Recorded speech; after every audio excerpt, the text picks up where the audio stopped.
1893 খ্রিস্টাব্দের 11ই সেপ্টেম্বর সোমবার আমেরিকার শিকাগো শহরে ধর্ম মহাসভা শুরু হলো। ঠিক 10টার সময় আর্ট ইনস্টিটিউটের কলম্বাস হলে সমবেত 10টি ধর্মের উদ্দেশ্যে 10টি ঘণ্টার ধ্বনি হলো। এই 10টি ধর্ম হলো ইহুদি ধর্ম, ইসলাম ধর্ম, হিন্দু ধর্ম, বৌদ্ধ ধর্ম, তাও ধর্ম, কনফুসিয়াসের ধর্ম, শিন্টো ধর্ম, পারসিক ধর্ম, ক্যাথলিক ধর্ম, গ্রিক চার্চ ও প্রোটেস্ট্যান্ট ধর্ম।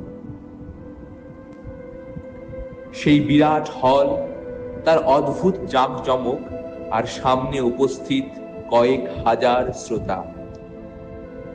এসব দেখে স্বামীজির মতো মানুষও প্রথমে কিছুটা ঘাবড়ে গেলেন।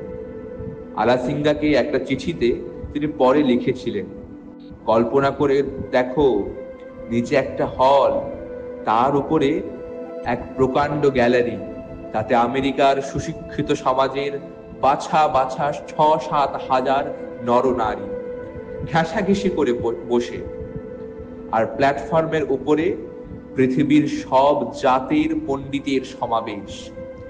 একজন একজন করে প্রতিনিধিকে সভার সামনে পরিচিতি করে দেয়া হলো। তারাও গিয়ে কিছু কিছু বললেন। আমার বুক দূর দূর করছিল ও জিভ প্রায় শুকিয়ে গেছিল। আমি এতদূর ঘাবড়ে গেলাম যে সকালবেলার অধিবেশনে বলতে সাহসই পেলাম না। দ্বিতীয় অধিবেশনে 4 জনের বক্তৃতার পর স্বামীজি বক্তৃতা দিতে উঠলেন। দেবী সরস্বতীকে মনে মনে প্রণাম করে তিনি এগিয়ে গেলেন।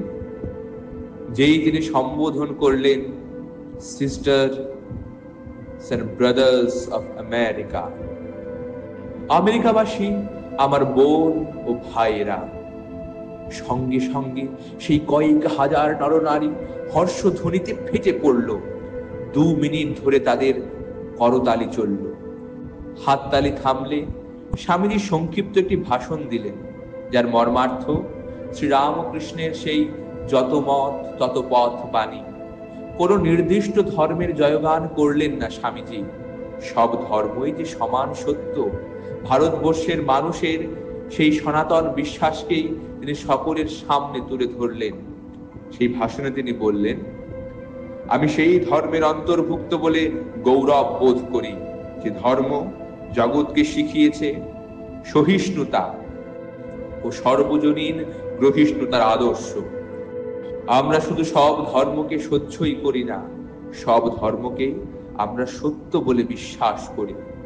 আমি সেই জাতির অন্তর্ভুক্ত বলে গর্ববোধ করি, যে জাতি সব ধর্মের, সব জাতির নিপীড়িত ও শরণার্থী মানুষকে আশ্রয় দিয়ে এসেছে।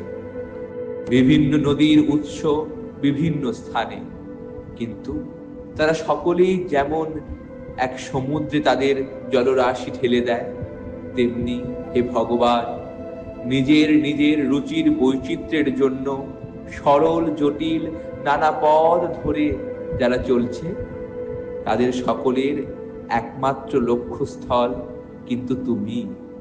সাম্প্রদায়িকতা, গোঁড়ামি এবং তার ভয়াবহ ফলশ্রুতি ধর্ম উন্মত্ততা বহুদিন ধরে এই সুন্দর পৃথিবীকে গ্রাস করে রেখেছে। জগৎকে তারা হিংসায় পরিপূর্ণ করেছে, মানুষের রক্তে সিক্ত করে দিয়েছে এবং জাতির পর জাতি এর ফলে হতাশায় নিমগ্ন হয়েছে। এই সমস্ত ভয়াবহ বিষাদ যদি না থাকতো, মানব সমাজ এখনকার থেকে অনেক বেশি উন্নত হতো। কিন্তু তাদের অন্তিম সময় উপস্থিত, এবং আমি আন্তরিকভাবে আশা করি এই সম্মেলনের সম্মানে আজ সকালে যে ঘণ্টার ধ্বনি হলো, তা যেন সমস্ত ধর্ম উন্মত্ততা, সমস্ত অত্যাচারের মৃত্যু ঘণ্টা হয়। বক্তৃতা শেষ হওয়ার সঙ্গে সঙ্গে আবার হর্ষধ্বনি হলো।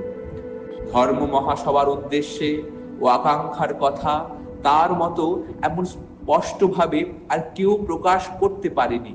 তাছাড়া যা তিনি বলেছেন তা নিছক বাগ্মিতা ছিল না, সব ধর্মই যে সমান শ্রদ্ধার, এ সত্য তিনি যে শুধু বিশ্বাস করে বলেছেন তা নয়, এ তার চরিত্রের, স্বভাবের, জীবনের ও আচরণের বিষয় ছিল।